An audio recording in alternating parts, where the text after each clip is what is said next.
Hari Kamis, 18 April 1475, Fajar, Selat Malaka. Hari itu, angin laut membawa kabar buruk dari utara. Pasukan armada Majapahit terakhir yang menolak tunduk pada Kesultanan Melaka mendekat dengan nyala dendam di dalam layar mereka. Hang Tuah dan pasukannya berdiri di geladak kapal nakoda ragam. Tangannya menggenggam keris tua milik gurunya. Tangannya berkeringat, bukan karena takut, tapi karena terlalu banyak nama yang ia janjikan akan pulang. Saat mentari memuncak, tubuh para laskar mulai menyerah pada lelah.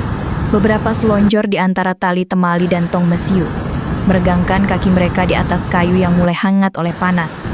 Namun dalam hati mereka, tak ada yang benar-benar istirahat. Karena perang jarang datang dua kali dengan wajah yang sama. Malam itu gelap tanpa bulan. Di tengah keheningan laut, satu persatu prajurit bergantian berjaga. Hang Lekir berjalan menendang, matanya tajam mengawasi lautan hitam pekat. Suara laut bersatu dengan doa yang hanya dilafazkan dalam hati. Jika ini malam terakhir, semoga nama kami disebut dengan hormat oleh anak cucu nanti. Hari Jumat, 19 April 1475, subuh, Pelabuhan Benteng Kota Malaka. Saat azan subuh belum benar-benar hilang dari udara, para laskar telah berdiri rapi di halaman pelabuhan utama. Komandan membacakan kembali sumpah setia pada negeri dan sultan.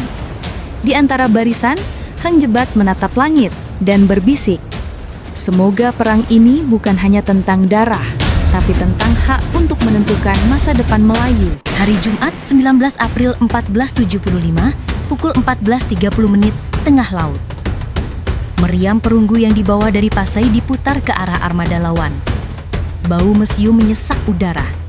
Di belakangnya, Hang Kasturi berteriak perintah.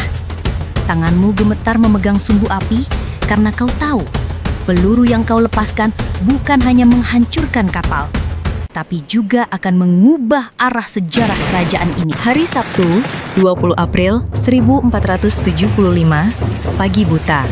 Saat kabut mulai turun dan dentuman meriam berhenti, tinggal sisa asap dan jerit tangis yang tertinggal. Di tengah kehancuran, kau berjalan menuju tiang kapal. Tanganmu berdarah, tapi tetap menggenggam panji Kesultanan Melaka. Lalu, kau kibarkan bendera merah itu. Bukan sebagai lambang kemenangan semata, tapi penanda bahwa hari ini, sejarah menuliskan satu halaman lagi untuk tanah ini.